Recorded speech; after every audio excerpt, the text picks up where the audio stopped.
versions are incompatible. Saves from previous versions are incompatible. Using chapter select. You can jump in using chapter select. If you've made a character. I broke it. Welcome. We are continuing Cryptid Crush. I want to say Cryptid Cuties so bad.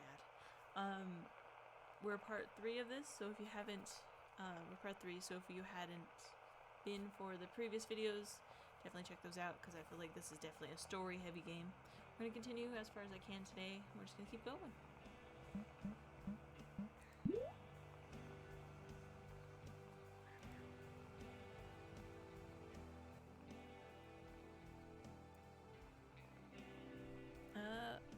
Where do we leave off? It's been a day and I've already forgotten. I don't remember. I thought you said it was just up the road, not a hike. Would you prefer we would drive? In that death machine? I wouldn't trust driving it across the street. It's not that broken.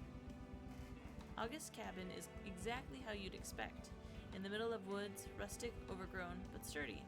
The furniture on the front porch, looks hand-carved. Potted ferns resting on each step leading to the front door. The only thing out of place is August, shovel in hand, digging a big hole. As the two of you approach, August hops up and calls out to a kid kicking wood chips in the nearby flower bed. Junebug, you're gonna get splinters. Why don't you come over here and say hi? I forgot he's a werewolf, so he's not furry all the time. Morning. Look who's back to normal. How you feeling? Just peachy. If you're looking for Alice, he's asleep in the attic. Alice lives in your attic? Well, attic might be the wrong word. It's more of a loft. We got a fairy lights and everything. Oh, that sounds lovely. Atlas is a serial couch surfer. He'll crash wherever he can fit his feelers into. Oh, boy. The lad's down on his luck, that's all. And you called him a pest. Man. Yeah, and I shouldn't have said that. How'd you get stuck with Atlas anyway? He's an old family friend. We're happy to have him. We brought you a card and pumpkin bread. Oh, wow. It smells great. And a card, too? Yes, please open it. That's awfully kind of you. Tearing open the envelope, August pulls out the Get Well card and opens it. August's eyebrows furrow as he stands there staring down at the little card, a concerned look on his face. Are you bleeding out your eyes? If that's how you interpret it. Who's the little blue guy on your head? That's my soul. Damn. I didn't know you were a baker and an artist. That's so cool. Jamie grins. August chuckles, tucking the card into his back pocket. Thanks, you two. August throws an arm around you and Jamie, giving you both a friendly side hug. Hope you get better soon. You give Jamie a gentle nudge. Yeah. Jamie jumps and angrily looks around only to realize it's a punky, red-haired girl yanking on their tail. She looks up at Jamie and asks, Is that a mask? No, it's my skull. Is your brain in there? It should be. Can I see? I would die. Hey, you rascal. This is my daughter June. Did you know octopuses have 9 brains in their arms? June kicks the devil's shin. Tag, you're it. She runs off, yelling and flailing her arms around. What? I'm sorry for scaring you. Have you ever played tag? You're supposed to chase her around. Yeah, it's all in good fun. Okay, sure. That sounds easy enough. I can have fun. They'll be fine. Glancing at his large shovel, August is leaning against. You raise an eyebrow. There's no shrubs or saplings around needing to be planted. What's with the hole? I'm doing some yard work. Uh-huh. I find it relaxing. This feels like a werewolf thing. I'm certain it's a normal human thing. Maybe if you're a gravedigger. Gravedigger? August tumbles in the hole. Get a load of this beefy boy digging around the dirt. It's great to meet you, bud. You're haunted? Double haunted, actually. And you're okay with this? For now, at least. I can't believe a werewolf's fallen for me. Did I come on too strong? August hoists himself up out of the pit, rubbing his back while he winces. Ugh, no, I got the message. August, meet Madhouse Mike. He's a lot. Oh, like the radio guy. I'm a ghost in need of a man with a shovel. Wait, you remember me? Vaguely, but that paranormal stuff makes me queasy, so I try to avoid it. That's okay. It's not for everyone. One sec. Junebug, time to get ready for school. June, no biting. Help me. What is your plan exactly? You're gonna find my body in my hat too. That bastard's gotta have it. Mike, that feels wrong. Is this really how you'll find closure? Sure, if closure involves shovels and felonies. We're not doing that. Fine. I'll do it myself. Give me your phone. I'm not giving you my phone. Okay. Look, Mike, I know you're desperate, but you can't force people to do what you want. Like drinking poison. You've got a lot of nerve, meatball. Seriously though, is Atlas okay? He's alright, but why don't you ask him? Just shove me in a meat grinder. Don't be so dramatic, dude. If you apologized, I'm sure it'll clear the air. Meat grinder. Well, thanks for stopping by, you three. Not a problem. Yeah, it's always nice getting to know your neighbors. Could you give us a tour of the graveyard, neighbor? Since we're new in town. Why there in particular? It's for my spiritual well-being. That is a rather important journey. I admire a ghost taking charge of his afterlife. Yuck. See? All I had to do was ask. I'll be happy to help. You're not creeped out? Nah. I hear it's a great sport for mushroom picking spot. Not alone, of course, but that's just common sense. So it's settled. How about I swing by and pick you up after work, since it's a bit of a drive? Sounds like a plan. What about you, Jam Slam? Feeling adventurous? As thrilling as creeping around a cemetery sounds, I'll have to pass. I'd feel bad leaving Atlas out. You decide to take the long way home. While you're walking home, you spot two figures, recognizing one as Goat Ma'am, who's pacing around. I wake up to find half my zucchini patch has been chewed to bits. Some hooligan's been ransacking my garden. Sounds like a giant woodchuck. The second figure is a tall woman dressed in a nautical blouse. Woodchuck, wearing a coat and trousers. Ha! Says the talking goat. Unrelated! You stroll into view, catching the Goat Ma'am's eye. She greets you happily while the woman looks on. Good morning, dear. Have you seen a fellow with the most dreadful posture wandering this street? Oh my! Someone's been stealing rocks and plucking flowers from Parsnip's garden. Goat man! I'm not calling you by your wizard title, Parsnip. That's too silly, even for me. It's endearing. You don't see me wandering around calling myself human, ma'am. That's because you're not a creative person. Phew. Uh-huh. So have you seen him? Sounds familiar. I did stroll by a guy skipping rocks yesterday. Into a river? You think back into the stone Robbie gave you and frown. It's still in your coat pocket. Can you steal rocks? Maybe? Yeah. Noted. The woman holds her hand out for a shake. I'm Tessie. It's nice to meet you. You reach out and the two of you shake hands. Her grip is firm but gentle. Rose. Goat ma'am. Tessie chuckles. I better get going. You should swing by the lake sometime. And let frog legs know purple lupin flowers are my favorite. Tessie smirks and gives Goat Ma'am a big pat on the back before sauntering off and on her merry way. Hey, wait a second. What is it, dear? Never mind. Now, where your ghostly companion? I hope those pamphlets were helpful. Oh, yeah, thanks. Meanwhile, face down in the dirt is the self-proclaimed frog prince, sprawled out like he's giving the earth a hug. A lone zucchini rests within claw reach.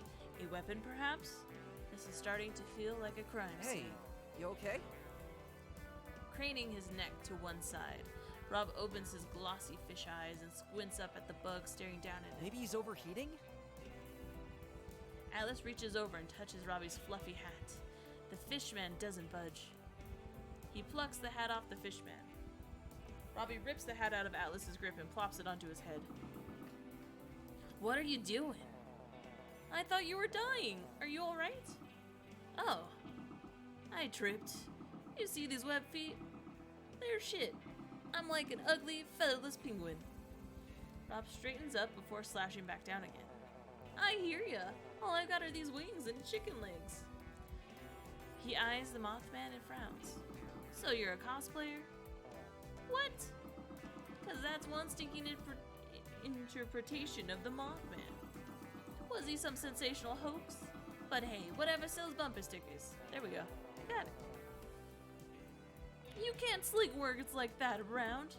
Hoax? Yes, it's insulting. I'm standing right here. And stand up straight.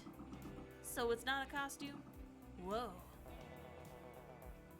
Have you been living under a rock? A rock under a rock. I see. Want to talk over coffee while I catch you up to speed? You seem like a real fish out of water. Okay. Then I said, Terry, get out of town. Who knew opossums could be so chatty? Aha! Only when it's gossip. Hey, Alice. What's up, fly boy? Just chilling with my good buddy. Hello. You look at the ghost expectantly. He's going to say something, and you know it can't be good. Alice, I just wanted to say, what a rebound! You got a thing for green guys and hats. That was a question from your Darkwasher interview, wasn't it? It was? You thought I wouldn't notice. Looks like Mike's out of material. Alice's eyes flicker a sharp green with a faint glow. You look terrible.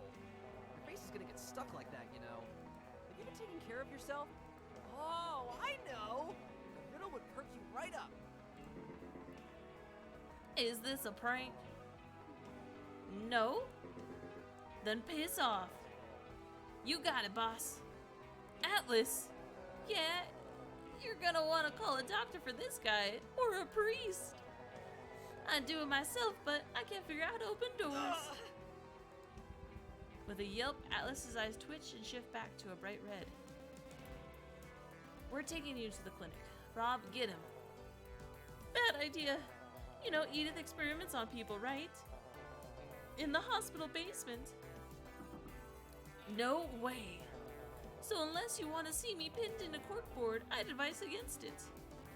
I don't know. That feels like a stretch. Do you have any proof? I dare you to sneak down there and see for yourself. Sounds boring. I'm interested in phantoms, not Frankensteins. What if you visited Goat Ma'am? She knows a thing or two about ghosts. That's not a bad idea. You should donate Madhouse to her collection of antiquity. No. Don't worry, I'm just joking. I'll talk to Goat Ma'am after I run some errands. I've got to prove I'm the greatest stay-at-home rat man around. Least I be banished to the crawl space. Taking a page from Taro's playbook, you spend the afternoon loafing around the house. After a lazy dinner, you wander outside where you meet up with August. August drives a blue pickup truck plastered in a scattershot of feel-good bumper stickers. Someone scrawled, "Wash me" on the dusty back window. The interior is littered with crayons, coloring books, a cup of mystery soda, and a single palm tree air freshener dangling off the rearview mirror. You slide into the passenger seat at the back cushion suddenly drops, giving you a mini heart attack. August quickly grabs a seat and snaps it back into place. Sorry, I forgot it broke that. How? Gus, why don't you license plate say Beach Babe? Don't worry about it. Do you have an aux cord? No, but you can check my CD stash under the sun visor. You flip the visor down and start digging through August's music collection. Oh, it's got awfully bright all of a sudden. Someone must have turned a light on. The CDs are much easier to read. Classical music, spa ambience, baby sing-along songs. You don't want to listen to any of this. You look over and see two massive headlights blaring in the side mirror. You shield your eyes at an imposing crimson lager truck riding the blue pickups in the rear. Don't brake check. The truck swerves into the opposite lane and veers past you. Glancing at the cargo makes you uneasy. You can't quite make the shapes out in the darkness, but you swear it's squirming. August shoves his hand out of the driver window and flips the truck off as it disappears around the bend. The pickup rolls through the graveyard's broken gates, its bright headlights beaming across the abandoned lot. The three of you hop out and August twirls his jangly car keys strung on a seashell lanyard. He whistles. Phew, we're not driving back that way. We could have been steamrolled. Gravel crunches under your shoes, your flashlight shining over the mossy headstones. The singing crickets and icy wind bring a gloomy peace to these old resting grounds. Hurry up, slowpokes. Maybe keep it down. I'm sure there's spirits here trying to rest. You've got a heartbeat? Yeah, last I checked. Then stay in your lane.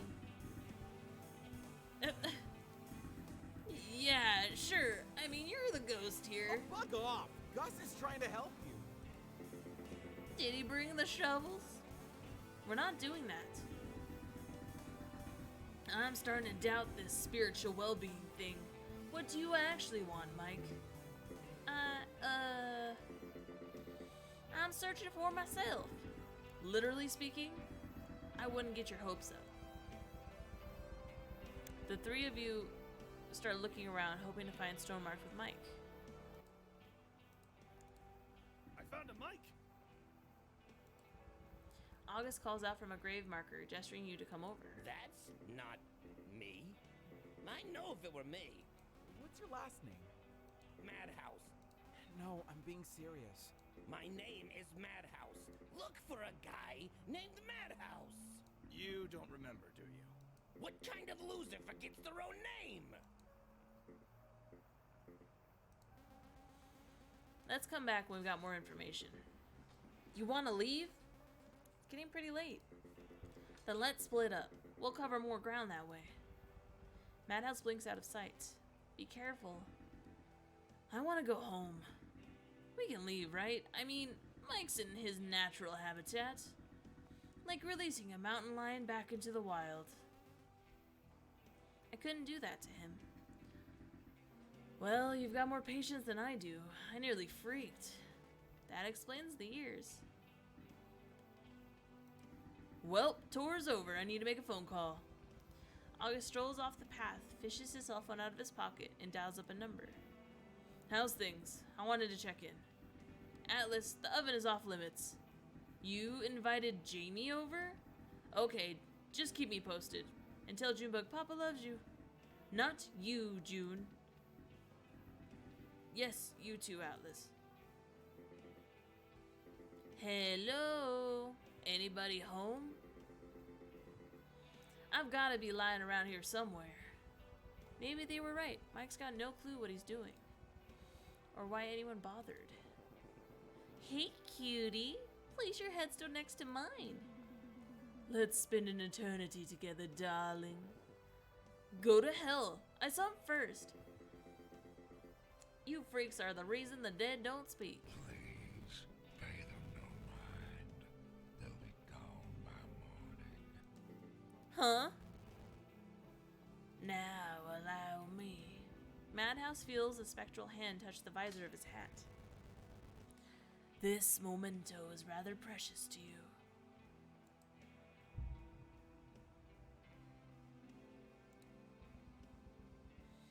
The hand gives Mike's cap a gentle tug and tears it off the little ghost's head. He shrieks and reality is torn from him. Mike, you look like hell. Where have you been, bedhead? Mike's standing half asleep, slumped against the studio doorframe. He's face to face with his producer, who's clicking a pen in her right hand, annoyed. Is it that obvious? Let's just say, we're lucky this is a radio. Have you been getting enough sleep? They both know the answer. Sure, but, what about you, Debs? Yeesh. There's not enough hours in the day. Especially with our holiday special just around the corner. Boss wants things wrapped up in a real tidy bow. I'm holding out for this year's holiday bonus. If we even get one. Debbie takes a sharp breath. Let's focus on you, Kay. You're the star here. I just schedule interviews and push your buttons. Oh, come on. You got me this gig. Mistletoe Mike wouldn't exist without you. You do look good in a Santa costume. They both laugh. Now give us an outro. Like on the spot. Boss's orders.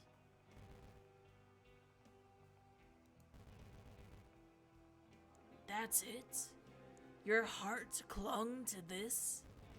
No glory, no tragedy, but a boring day job? You poor little nothing. Even Oblivion didn't want you. Yep.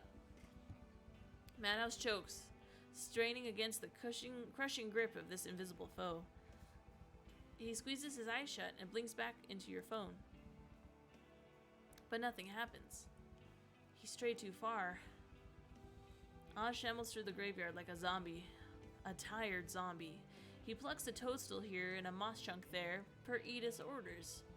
Squeezing his eyes shut, he stifles a big yawn. He steps into something and nearly slips. Oz lifts his boot and peels whatever it is off the bottom of his shoe. A mushroom? No, it's a melted baseball cap. Oz scoffs, tossing the hat aside. Gross. Mike, where are you? You come running, skating to a stop as you nearly crash into the howler. You scream at the sight of, oh, that's just Oz. Lurking around in the dark, alone, in a graveyard. Just like you, except he's a monster built like a sycamore tree. I'm sorry.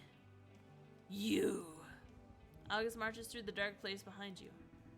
What does Edith want? Did she send you to come screw with me? August eyes the sky with suspicion.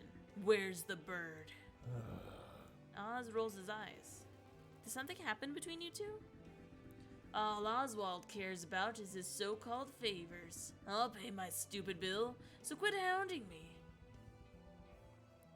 Oz lifts a finger and August pauses mid-rant. Oh, you go ahead. August waits patiently as Oz writes something on his little clipboard.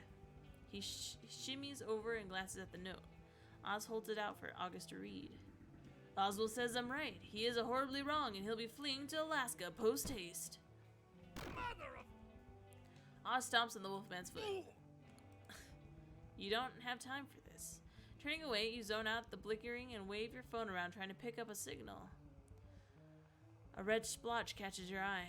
Strolling over, you squat down and pluck a hat off the ground. It's Madhouse's hat. It's hot in your hands, cackling with supernatural energy. Guys? An eerie hush falls over the resting grounds. You look back to find the two cryptids brawling like monsters. Oz lunges, aiming for the wolfman's neck. But the sleek face mask blocks his bite. August retaliates by chomping the howler's arm, shaking him out like a chew toy. What the hell are you doing? We're not supposed to be fighting each other. August! Wait, let me move me. Look at that little face. I guess I can put myself over here. It's weird being over here. I don't like it. August spits the howler's arm out of his mouth with a disgruntled whine. Both of you! Sorry. Oz folds his arm and sulks. What were we doing again? I can't get a hold of Mike. Sure, we split up, but I didn't think he'd disappear. Or should I put myself here? Is that better? I'm less in the way. I knew this was a bad idea. Give me that hat you're holding. It's Mike's, right? I'll sleuth him out. What? You've got a sixth sense? Oz reaches into his overshirt and bumps into the Wolfman. Nah, Ghost got this ozone sort of smell to him. Oz draws a silver dagger from his coat and cuts through the air before him. Eek!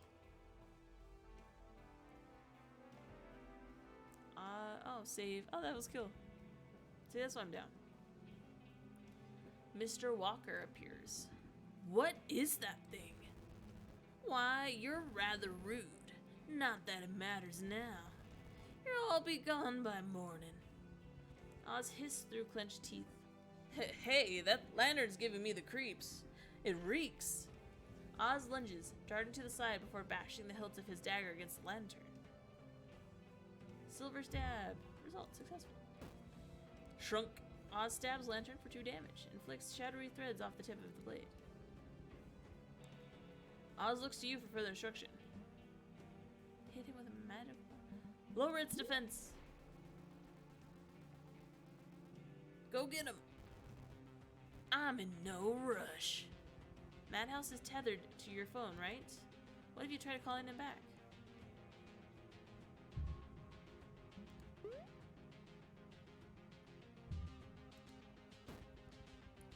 Rose angles her phone at the lantern, and a wild bolt of green lightning spikes through the air, dealing 1 damage.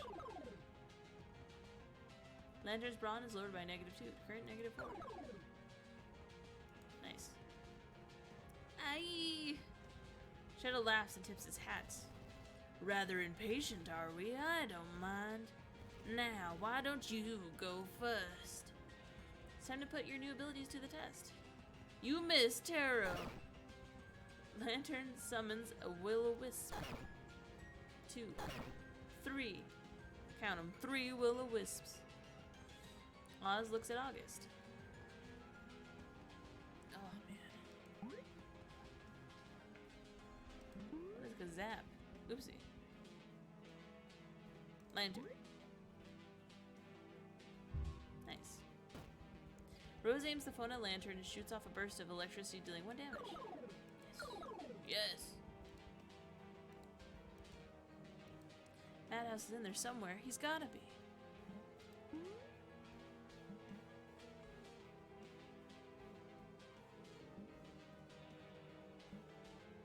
What's the onside? Yeah.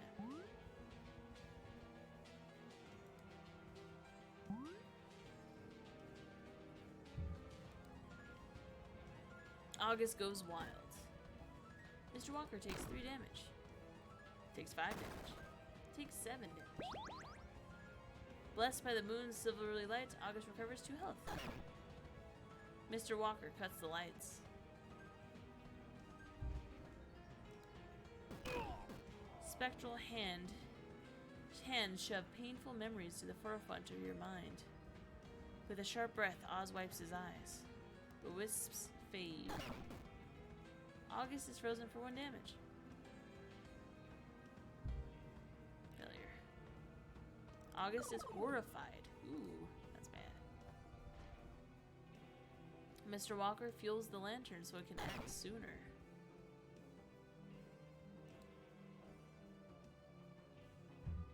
Okay. August ducks out of the way. You look to August nervously.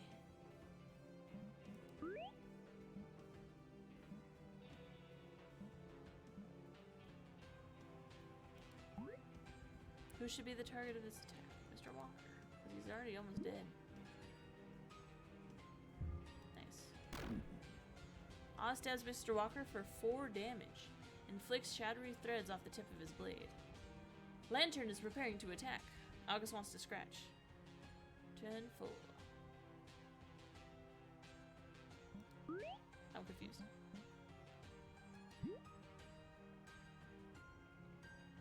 Nice. Nice. That's cool. Little wisp. August finds the courage.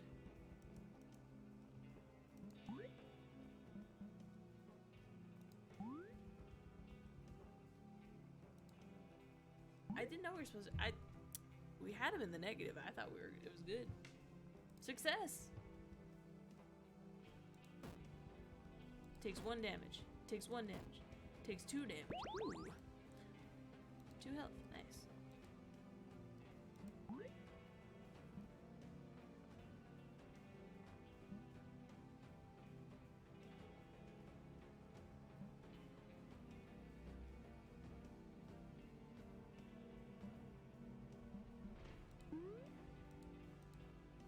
The lantern, obviously.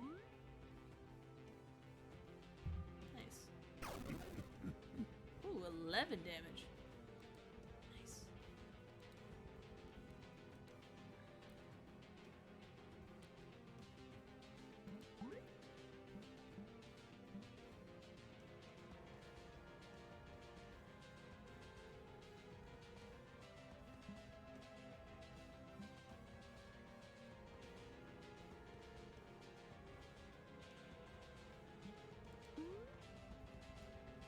We're gonna give it to Oz, because he's got the most damage, I think, for the little guy. Cool.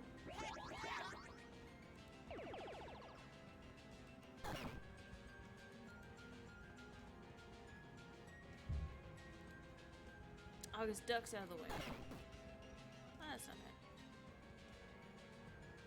Clinging fog.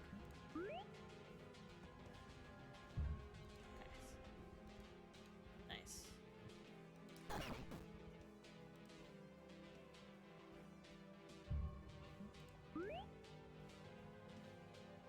Okay, cool.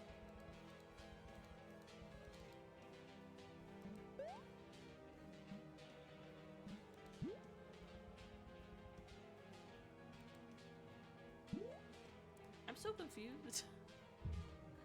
Cool. 3 damage, dang.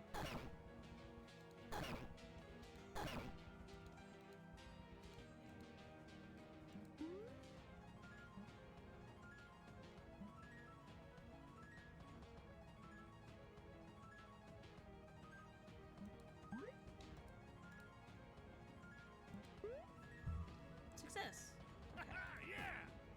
1 damage. 1 damage. 2 damage. Nice.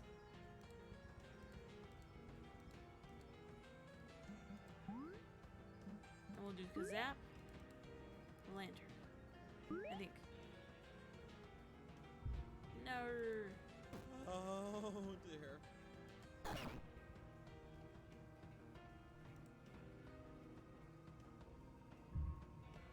Nice.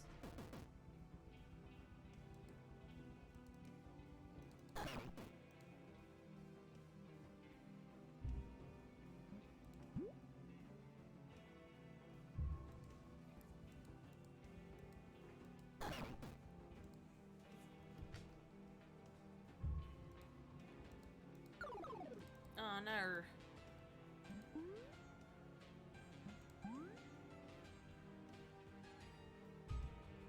I would say it could fail. Nice.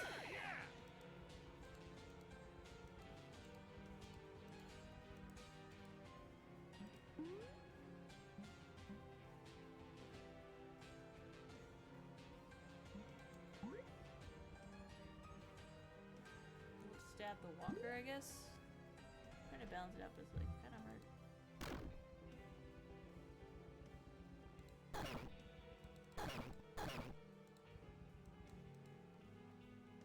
Okay.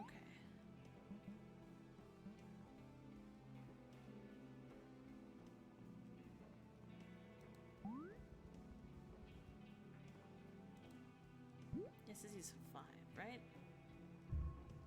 Oopsie.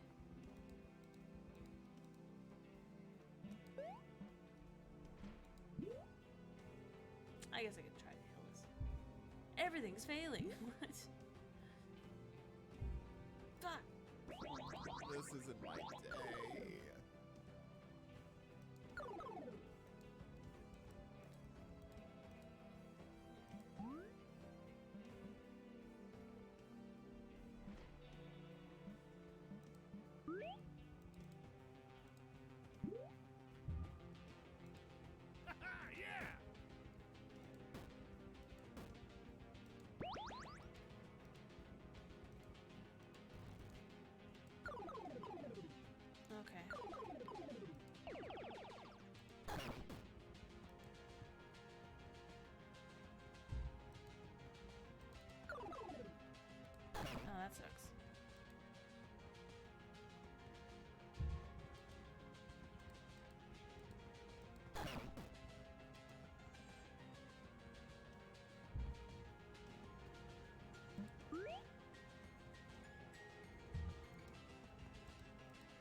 sucks lately.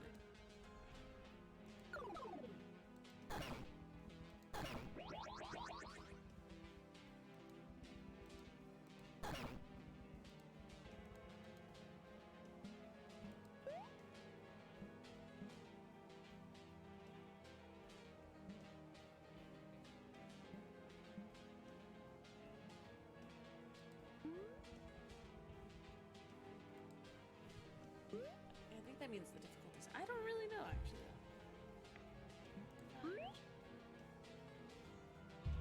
Okay, well, at least that worked. Not bad.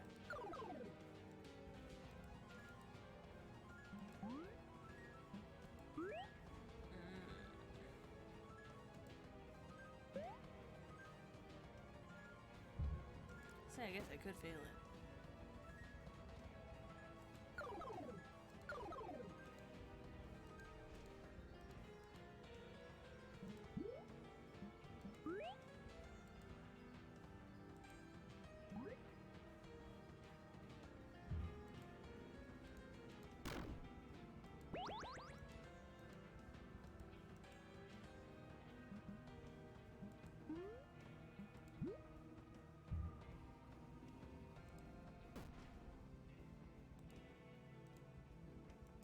Oh.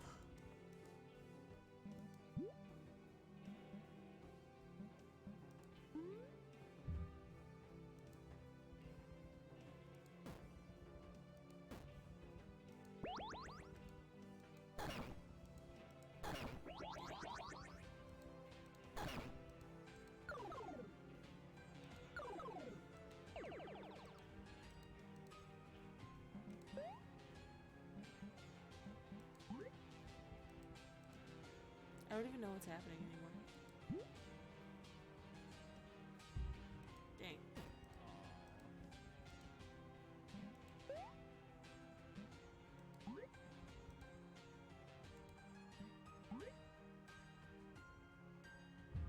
Cool.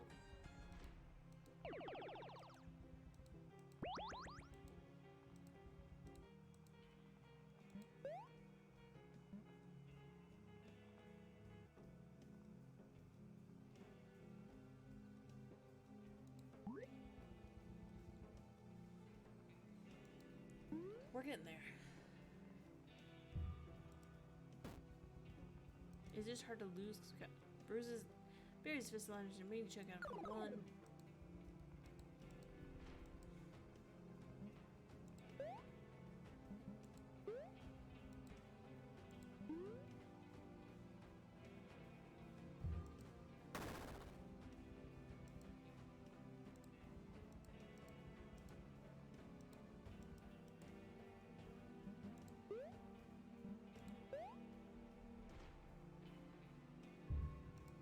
Heck yeah!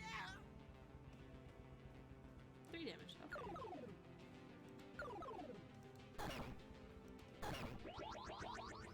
I don't understand what's happening.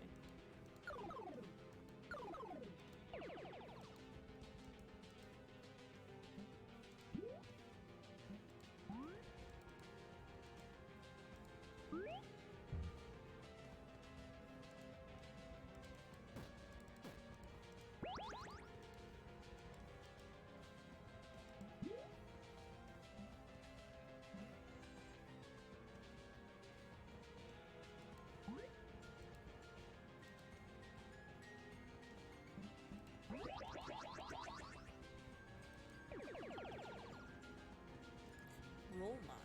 That's what I haven't seen before. Nog is just really excited, isn't he?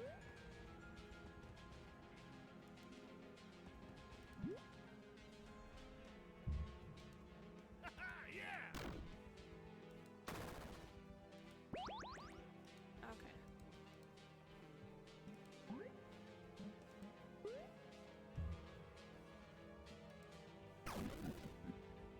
There we go.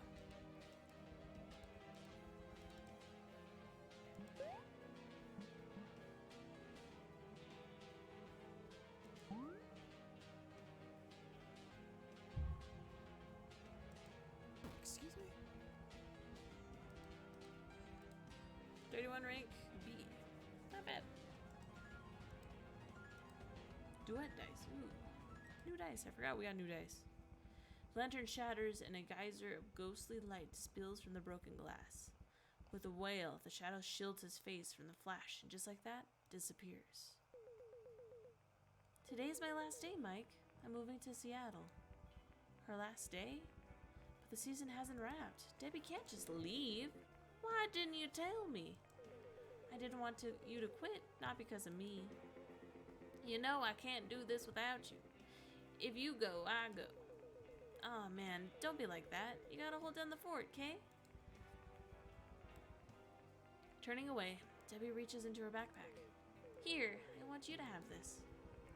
Debbie holds out a small box wrapped in festive paper and ribbons. A tag noted, "To the host I owe the most," is taped to the side with a little heart. Cheesy. It's a bit early for our gift exchange, Dibs. Yeah, I'd rather save on shipping. Mike takes the gift and slides it open. Inside is a simple red cap, horn sewn to the crown. The embroidery is not the best, and it was hell finding a matching thread, but I had fun making it. You made this? After examining the hat like it's some sort of rare specimen, Mike twirls it around and plops it on his head. I love it. Decent at best. Debbie playfully elbows the host's shoulders and cracks a grin. Tossing the gift box aside, the two hug.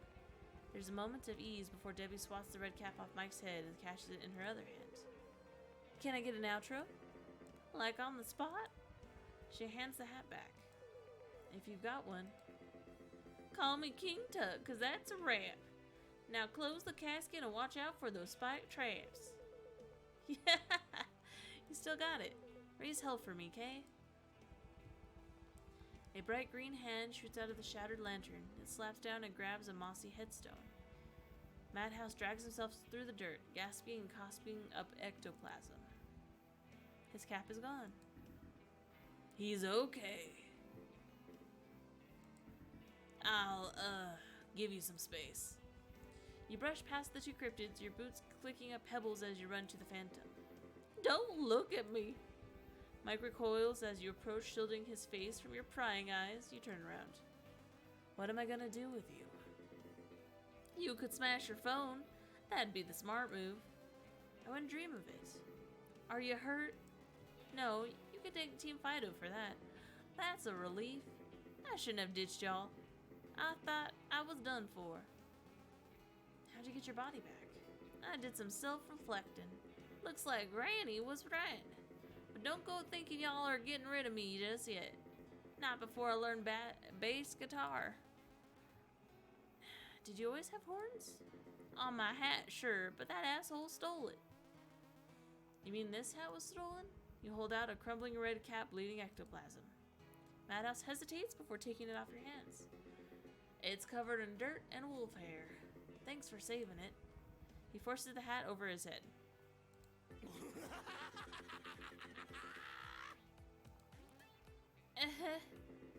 Yours could use some work. It's good to have you back.